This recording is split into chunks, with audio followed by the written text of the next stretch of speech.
G'day guys, it's Billy here from Meet at Billy's, and if you're watching this, happy Father's Day. You're a lucky receiver of a Big Daddy bundle, which I'm sure you're over the moon about. Your kids obviously love you, but I'm just here to sort of break down for you the reverse sear method when it comes to cooking that beautiful steak you've got. There's a little bit to learn, but it's very, very simple.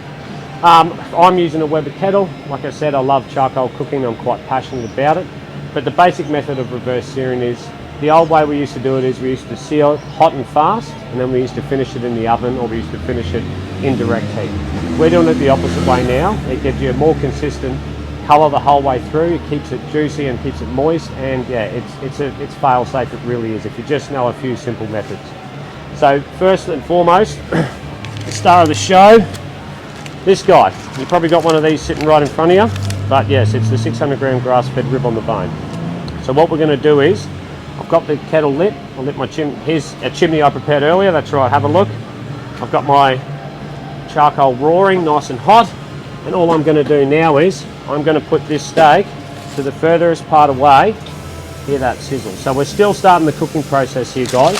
I do recommend as well, giving that about half hour, 40 minutes on the bench just to warm it back up, get it back up to a room temperature. It just helps with tenderness in the cooking process.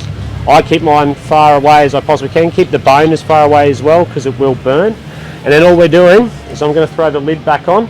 I'm keeping my little daisy wheel here over the top. The reason I'm doing that is I'm drawing the heat over and it's exiting out here. But you sit tight.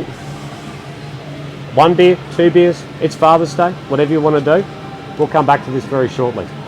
So we've got the rib on the bone on.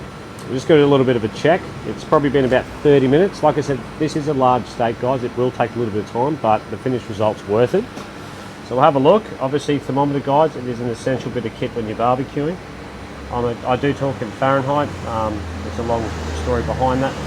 So we're sitting about 97. Our finished temp we want is about 145 after we've reversed here.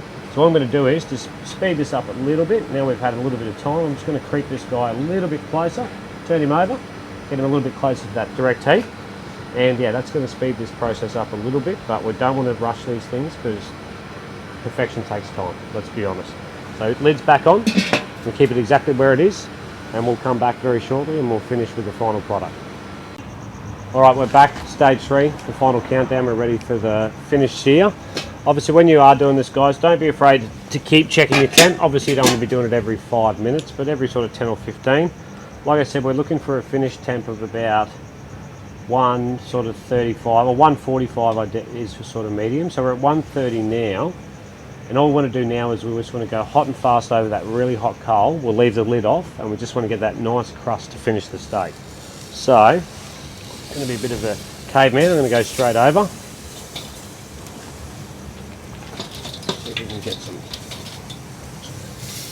You can hear that, you can see the smoke coming off. That's the fat rendering.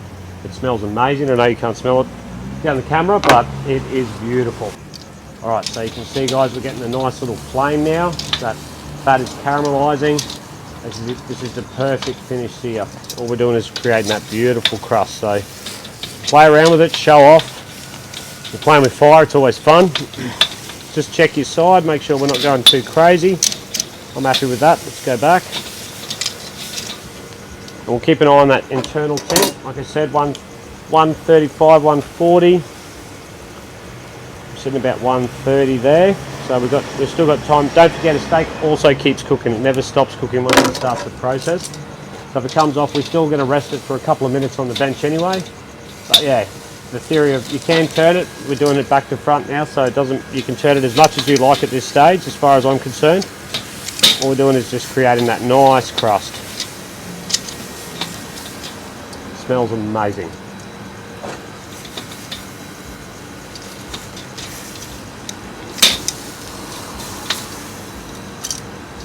Alright, so I'm going to probably pull that off and I'm going to let it rest over here on the board, because I think we're pretty close to where we want to be. I'll just let it sit there. I've got my beer. We'll just let it sit for a little while. We'll wait for the finished result. So now we are finished with the kettle now. That charcoal will extinguish itself and you can reuse it, don't waste it.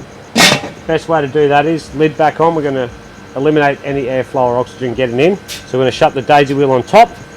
On the bottom, you've also got a daisy wheel or an inlet here. We're just closing that to shut. That will choke out the charcoal. Whatever's left in there, you can reignite it next time you use it. You don't waste it. So that's it. That's a safe way to leave your Weber. And like I said, now we just wait. And we're back. So guys, we've rested for a few minutes on the bench here. We've done the complete process. Now it's time to have a look how well you've cooked it. I've got confidence in you. I'm just going to remove the bone first. That way it's a good indicator. Let's have a look at our colour. Oh, it's looking good. So I'm just going to start slicing.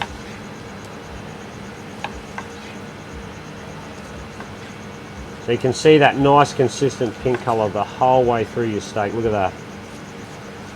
Looks like it's, you know, see we've still got nice and pink, nice and juicy. We haven't lost any of that moisture. We're retaining all of it. Like I said before, it is still cooking. So resting's an important period, but you don't want to rest it too long because you want to get in and eat it too. So there we go, guys. Let's just, all right, if I have to, I'll try some.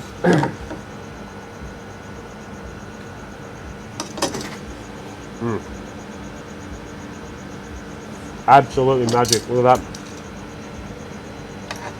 You can see how juicy it is. It's still coming out. Beautiful pink colour. Fantastic grass-fed flavour. Happy Father's Day. I hope you're enjoying it as much as I am.